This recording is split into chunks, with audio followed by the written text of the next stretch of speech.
Shut up and sit down.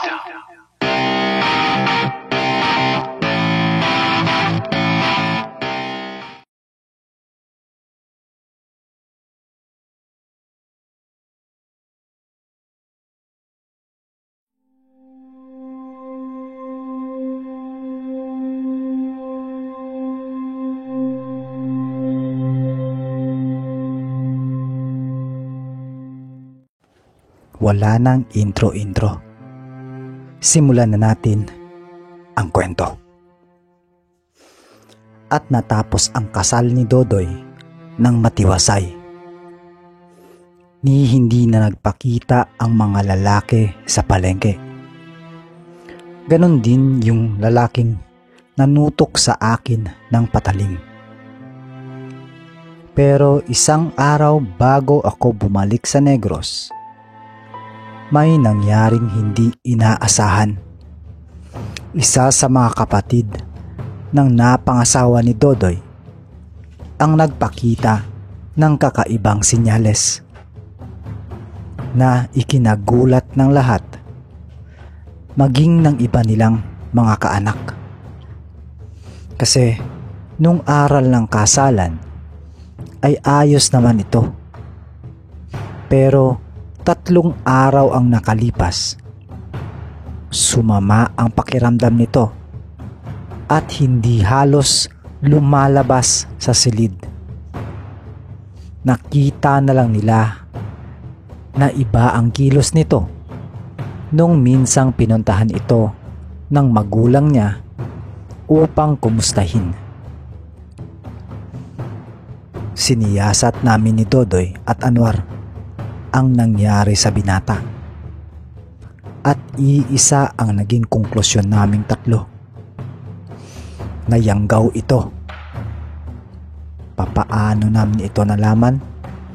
Kasi naramdaman ni Dodoy ang pintig sa sikmura nito. At naramdaman ko din na 2 ang tibok ng pulso ng binata. Kinausap namin ang pamilya ng napangasawa ni Dodoy para magamot ang binata. At bagaman labag kay Dodoy ang gagawin niya, wala na din siyang pagpipilian. Kailangan mailigtas ang bayaw niya. Si Herminio ang may kagagawan nito. Wika ng isa sa mga kaanak nila. Si Herminio ay ang taong kinamayan ko nung araw na dumating ako sa lugar na yon. Huwag po muna tayo maghusga. Hayaan niyo pong siya mismo ang lumantad sa gagawin namin. Mapapalabas namin kung sino man ang may kagagawa nito. Wika ni Dodoy sa kanila. At tinignan ako ni Dodoy at sinabing, "Je, kakailanganin ko ang tulong mo." Wika nito sa akin, "War, maghanda ka dahil may tutugisin kang aswang." Wika naman ito kay Anwar. Tumango naman si Anwar bilang pagtugon. At kanya-kanya kaming paghahanda. At aminado ako na medyo matagal na nung huli kong nainkwentro ang isang aswang. At yun ay ang engkwentro ko sa isang sinaunang lahi ng aswang. Pero kampante ako na hindi ako pababayaan ng mga gabay ko at ng Panginoon. Nagsimula na kaming gamutin ang binata. Pinaghanda ko ng harang si Dodoy sa paligid at pinalabas ang lahat ng tao sa silid. Naiwan kami ni Dodoy, Anwar at ang binata Nagsimula ng magpausok si Dodoy. Si Anwar naman nakaharap sa dingding at nag-uusal ng dasal. Matapos ang mga ritual na kailangang gawin, ipinako ko na ang binata gamit ang dasal na kung tawagin ay baging ng dalunganon na nagbibigkis ng kaluluwa ng tao sa katawan nito. Kasi sa prosesong gagawin namin, maaaring maapektuhan ang espiritu ng nayanggaw. Iba kasi ang sanib ng elemento kesa sa tanim na sumpa ng mga aswang. Nag-usal ako ng dasal, pangkalas ng sumpa, sa isang baso ng tubig at ipinainom ito sa binata. Na noon ay panay na ang tulo ng laway at iba na din ang kilos. Ang mga mata niya ay halos lubog na. O mas malaki na ang kulay itim kaysa sa kulay puti. At kakaiba na din ang lakas nito. Mga indikasyon na sinakop na ng sumpa ang katawan nito. Hindi na ito kayang hawakan ng simpleng gapos lang na lubid. At nung napainom ko na ito, si Dodoy naman ang pumalit sa akin. Hinawakan niya ang lieg ng bayaw niya at sinabihan ito, "Limuel, lumaban ka. Huwag kang papadaig." Tumugon naman ang binata, "Hindi ko na po kaya. Manong Dodoy, tulungan niyo po ako." At matapos niyang sabihin ito, biglang nag-iba ang ekspresyon sa mukha ng binata. At umangil ito kay Dodoy. Napatingin sa akin si Dodoy at nagsalita, "Che, ganap na ang pagkaaswang niya." Matapos niyang sabihin ito, biglang tumayo si Anwar at nagsalita, "Je, Doy, hayaan niyong ako ang humugot sa impaktong nasa katawan niya." Nang gigigil na wika ni Anwar. Nagtataka ako kung bakit ganun na lang ang galit ni Anwar sa mga aswang. Pero isinantabi ko ang katanungan ko at inuna ang kasalukuyang kaganapan. Matapos sabihin ni Anwar ang mga katagang iyon, inangat niya ang kanyang manggas. At doon ko muling namalas ang malakas na gamit ni Anwar. Habang papalapit siya sa binata, inuusal niya ang dasal ng kanyang gamit. Unti-unti ay nakikita kong binabalot ng itim na liwanag ang dalawang kamao ni Anwar paakyat sa braso niya. At nang makarating siya sa kinahihigaan ng binata, kaagad niyang binanggit ang mga salitang ito, "Allahu Akbar." Inilapat niya sa dibdib ng binata ang kanang palad niya at marahan itong hinaplos papunta sa lalamunan. Nang makailang ulit, maya-maya pa umangat ang katawan ng binata at umaakto itong naduduwal. Agad kaming kumilos ni Dodoy upang itayo ang binata. Napakalakas nito. Kaya kinailangan namin ni Dodoy na mag-usal ng mataas na pangontra at panggapos. At naitayo namin ang binata. Iginapos namin ito na animo ay nakapako na nakadipa ang dalawang kamay.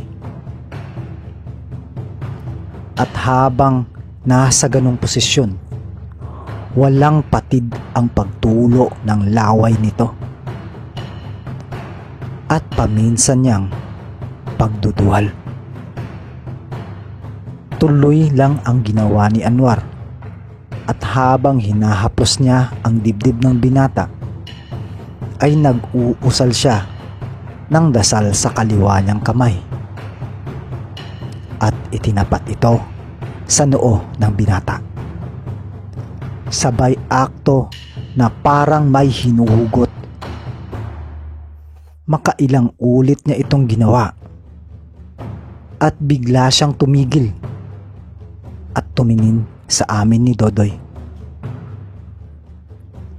"Hayaan na siya, Doy. Je." Matapos niyang sabihin ito, biglang kumalabog ang bubungan. Sa kinaroroonan naming silid. Agad ako napatingin kay Dodoy at sinabing, "Doy, tara na. Uwi ka ako dito. Nandito na ang kanyang amaan." Ang amaan ay ang aswang na nagtanim ng sumpa sa taong nayanggaw. "War, maiwan ka muna namin.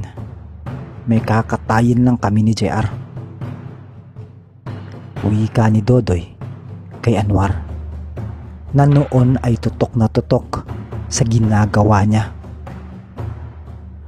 At tumugon lang ito ng tango bilang pagsang-ayon.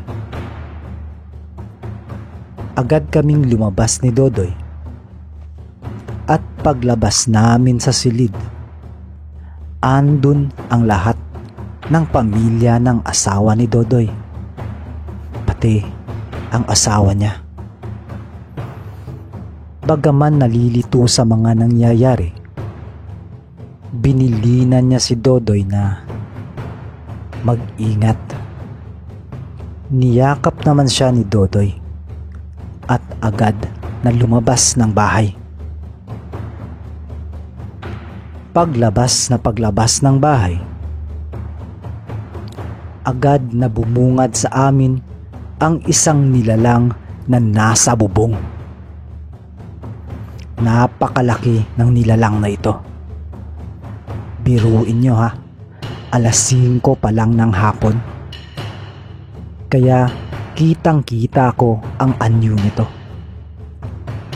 Isang napakalaking tao na puno ng balahibo at ang mga mata nito ay nagbabaga. Nakatitig lang ito sa amin habang nakanganga. Nakalantad ang mga ngipin nito na matatalas at nakalawit ang dila. Agad ko na naramdaman ang bigat ng presensya niya. At sa maniwala kayo at hindi,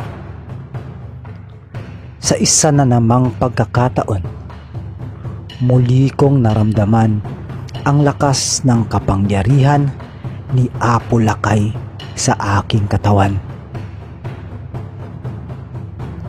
Naramdaman ko din ang pagsayad ng higanteng katawan ng pusa sa mga binti ko. Naisip ko, narito ang mga gabay ko. Tinignan ako ni Dodoy at napangiti ito. Kaya tinanong ko siya, "Oh, anong nakakatawa?" nagtatakang tanong ko dito. Hindi ikaw ang iningitian ko. Ayun o. Sabay nguso sa likuran ko. Paglingon ko, nakita ko ang isang makinang na lalaki na may hawak na 2 kampilan. Nagliliwanag ang 2 mata nito at ang mga ginintuang tato nito sa buong katawan. Nakita niya si Apo Lakay. Alam ko sa sarili ko nung mga panahong yon na isuko ko na ang kapangyarihan ng dasal ng kampilan ni Apo Lakay. Pero sinubukan ko pa din itong usalin. At kagaya ng mga unang paggamit ko dito, ipinorma ko ang aking kanang kamay na parang may huhugutin mula sa kaliwa kong palad. At unti-unti kong naramdaman ang init mula sa dibdib ko paparating sa mga braso ko hanggang sa makaabot ito sa magkabila kong kamao. Heto na ang kampilan ni Apo Lakay.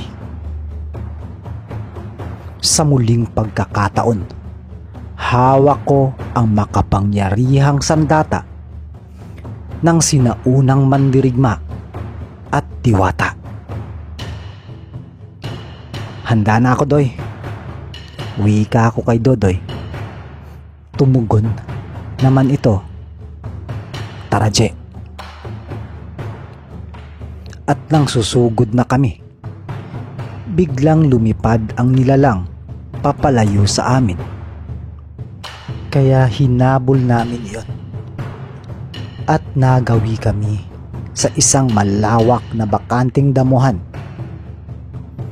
Lumapag ang nilalang na yon sa lupa. Pagtapak ng mga paa niya, kaagad lumingon ito sa amin. Habang nakaturo sa amin, ay nagsalita ito.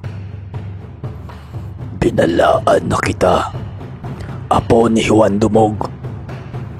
Pero hindi ka nakinig. Napakahilig ng lahi mo na makialam. Nagkatinginan kami ni Dodoy at nagtataka kung bakit alam niya na apo ako ni Juan Dumog. Pero hindi ko ito pinansin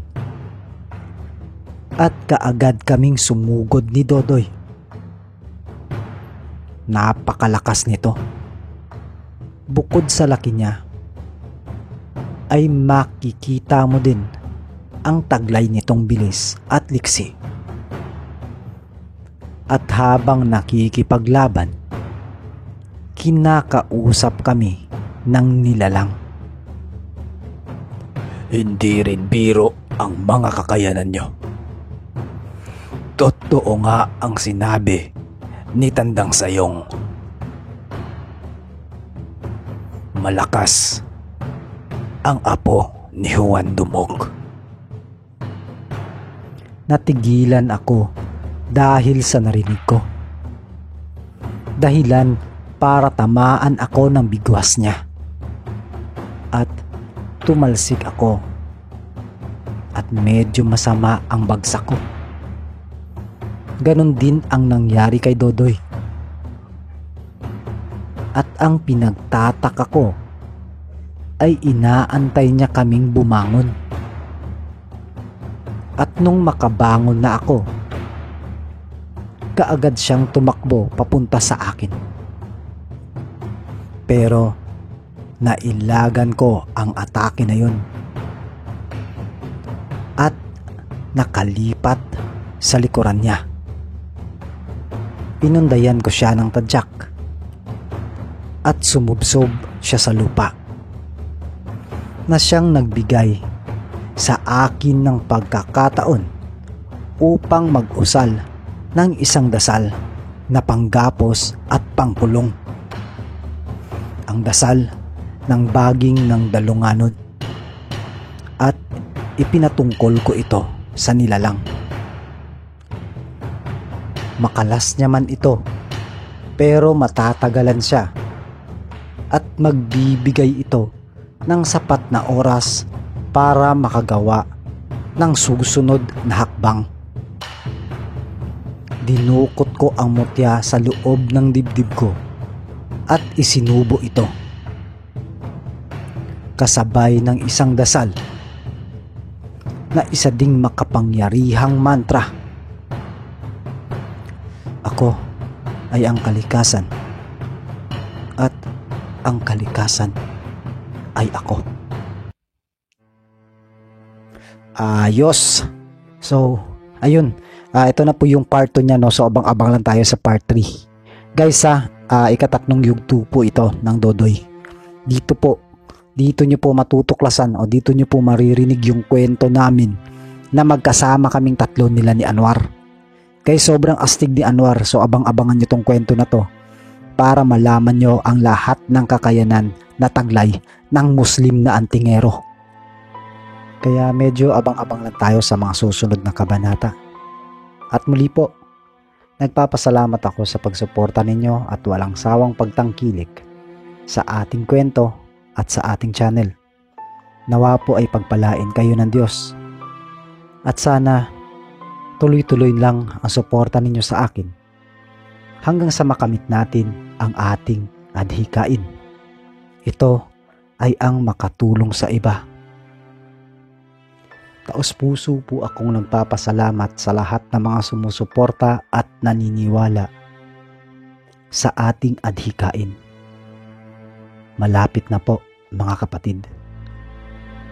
Patnubayan nawa tayo ng Panginoon sa patuloy nating pag-unlad sa larangan ito. Muli po, maraming salamat at sinamahan na naman ninyo ako sa aking paglalakbay upang tuklasin ang mundo ng lihim na aral.